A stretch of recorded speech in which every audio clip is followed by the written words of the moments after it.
વિદ્યાર્થી મિત્રો, અમારી યુટ્યુબ ચેનલ ટીચિંગ મેથ્સ એલજીમાં આપનું હાર્દિક સ્વાગત છે.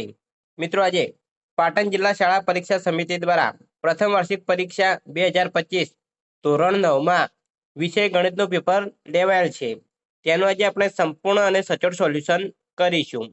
જો વિદ્યાર્થી મિત્રો તમે પૂરેપૂરો વિડીયો જોશો તો તમને સોલ્યુશનમાં ખ્યાલ આવશે. અને જો મિત્રો તમે ચેનલમાં નવા હો અને હજુ સુધી ચેનલને સબસ્ક્રાઇબ ના કરી હોય તો ચેનલને સબસ્ક્રાઇબ કરવા વિનંતી, જેથી તમને જે નવી નવી અપડેટો આવે છે તે અપડેટો મળતી રહે. મિત્રો, વધુ સમય નહીં લેતા આપણે પેપરનું સોલ્યુશન કરીશું. વિભાગ એ અહીં સૂચના આપેલી છે કે સૂચના મુજબ જવાબ આપવાના છે. પ્રત્યેકના 1 ગુણ. નીચે આપેલા પ્રશ્નના જવાબ માટે સાચો વિકલ્પ પસંદ કરો. 1. 4x² પ્લસ 11x માઇનસ 3 એ ખાલી જગ્યા બહુપદી છે. અહીં 4 ઓપ્શન આપેલા છે, એમાં સાચો જવાબ આવશે અહીં 2, દ્વિઘાત બહુપદી છે. 2. યામ સમતલમાં બિંદુ 1 - 2 એ ખાલી જગ્યા ચરણમાં આવેલું છે. જવાબ આવશે ડી, ચોથા ચરણમાં. આગળ જોઈશું તો 3. સમીકરણ 3x - y + 5 બરાબર 0 ને ખાલી જગ્યા ઉકેલ હોય છે. જવાબ આવશે 2, અનંત. 4. શ્રીયંત્રમાં ખાલી જગ્યા ઉપત્રિકોણો બને છે. જવાબ આવશે એ, 43. નીચે આપેલા વિધાનો સાચા બને તેમ કૌંસમાં આપેલા વિકલ્પમાંથી સાચો વિકલ્પ પસંદ કરી ખાલી જગ્યા પૂરો. 5. બિંદુ 7, 0 નું ઉગમ બિંદુથી અંતર ખાલી જગ્યા છે. જવાબ આવશે 7. 6. 3x - 4y બરાબર 24 દ્વિચલ સુરેખ સમીકરણમાં 2 બરાબર ખાલી જગ્યા, તો જવાબ આવશે -4. 7. જો 5, 2 એ સમીકરણ 3x + 2y બરાબર k નો ઉકેલ હોય તો k બરાબર ખાલી જગ્યા. જવાબ આવશે 19. 8. એલિમેન્ટ્સના પુસ્તક 1માં ખાલી જગ્યા વ્યાખ્યાઓ આપેલ છે. જવાબ આવશે 23. આગળ અહીં નીચેના વિધાનો ખરા છે કે ખોટા તે જણાવો. 9. દરેક પૂર્ણ સંખ્યા એ પ્રાકૃતિક સંખ્યા છે. આ વિધાન ખોટું છે. 10. 0, 7 એ y અક્ષ પરનું બિંદુ છે. આ વિધાન સાચું છે. 11. દ્વિચલ સુરેખ સમીકરણને અનન્ય ઉકેલ મળે. આ વિધાન સાચું છે. નીચે આપેલા પ્રશ્નોના જવાબ એક વાક્યમાં લખો.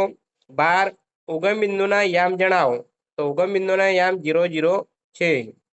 13. દ્વિચલ સુરેખ સમીકરણનું પ્રમાણિત સ્વરૂપ લખો. જવાબ આવશે ax + by + c બરાબર 0. યોગ્ય જોડકા જોડો.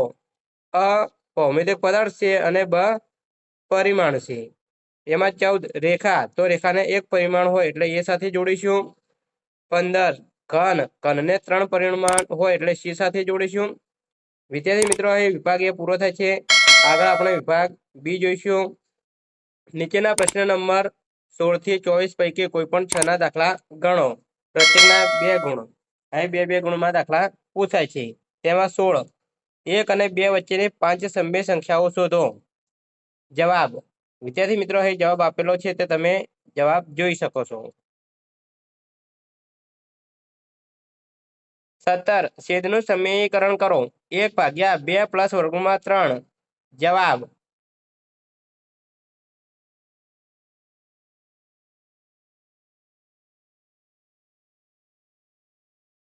અઢાર સાદું રૂપ આપો. કૌંસમાં 3 + √3, કૌંસમાં 3 - √3. જવાબ.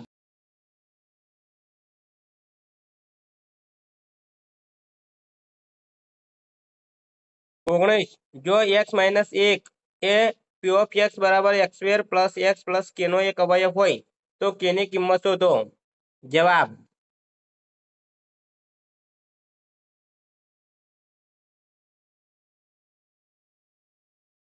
20. બહુપદીનું શૂન્ય શોધો. p of x બરાબર 2x + 5.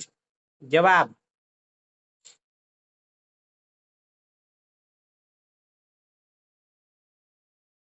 21. ગુણાકાર કર્યા સિવાય 104 × 96 ની કિંમત શોધો. જવાબ.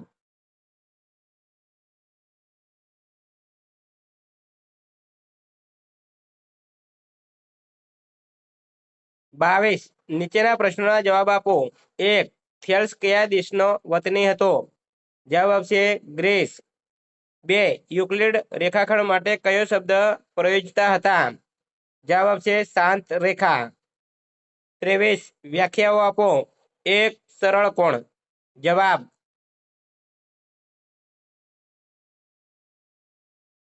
બે પૂરક કોણ. જવાબ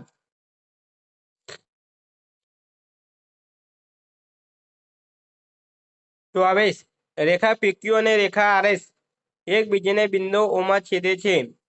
જો ખૂણો POR જેમ ખૂણો ROQ બરાબર 5/7 હોય તો તમામ ખૂણાઓ શોધો. જવાબ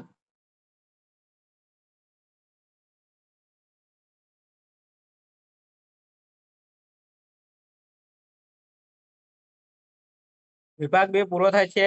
આગળ વિભાગ છે. તેમાં એ સૂચના આપેલી છે કે નીચેના પ્રશ્ન નંબર 25 થી 32 પૈકી કોઈ પણ 5 દાખલા ગણો. પ્રત્યેકના 3 ગુણ. 25 કિંમત શોધો. 1 64 એનો 1/2 ઘાત આવશે. જવાબ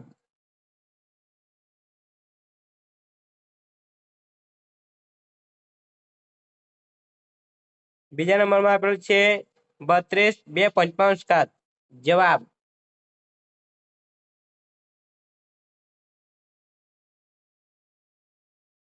26 √2 એ સંખ્યા રેખા પર દર્શાવો. જવાબ વર્ગમૂળ 2 ને સંખ્યા રેખા પર આ રીતે દર્શાવી શકાય છે.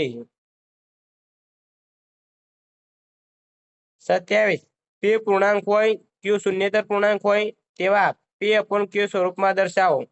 0.3 એની ઉપર 12 આપેલ છે. જવાબ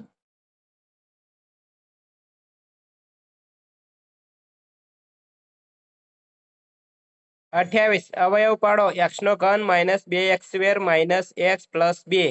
જવાબ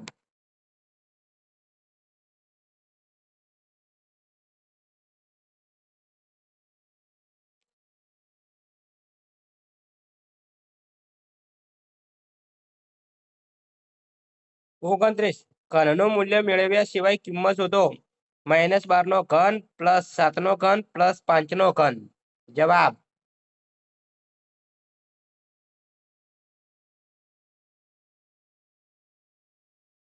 30 3a + 5b + 5c વર્ગ નું વિસ્તરણ કરો. જવાબ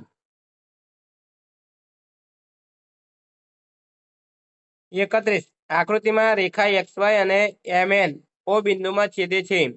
જો ખૂણો POY બરાબર 90° હોય અને ABB બરાબર 2/3 હોય તો C શોધો. અહીં આકૃતિ આપેલી છે તેના આધારે આપણે C ખૂણાનું માપ શોધવાનું છે. જવાબ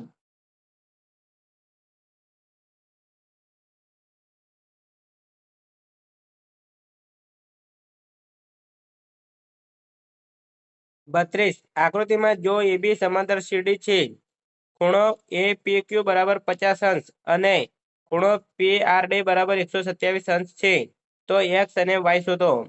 અહીં આકૃતિ આપેલી છે. આકૃતિને આધારે આપણે અહીં x ની કિંમત અને ખૂણા y ની કિંમત શોધવાની છે. જવાબ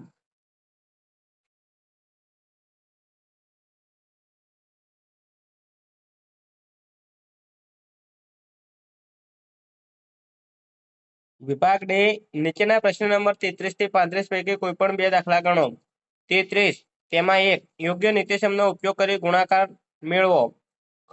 x + 8 x - 10. જવાબ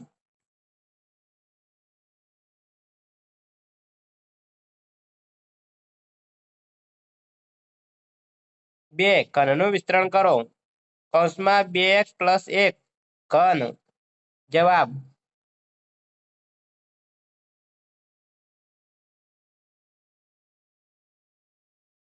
34 નીચેનામાંથી કયા બિંદુઓ સમીકરણ x - 2y = 4 ના ઉકેલ છે અને કયા બિંદુઓ ઉકેલ નથી તે ચકાસો.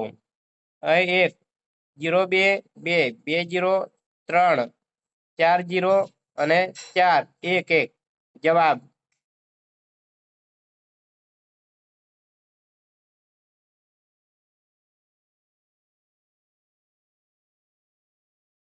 35 પરસ્પર છેદતી બે રેખાથી બનતા અભિકોણો સમાન હોય છે સાબિત કરો।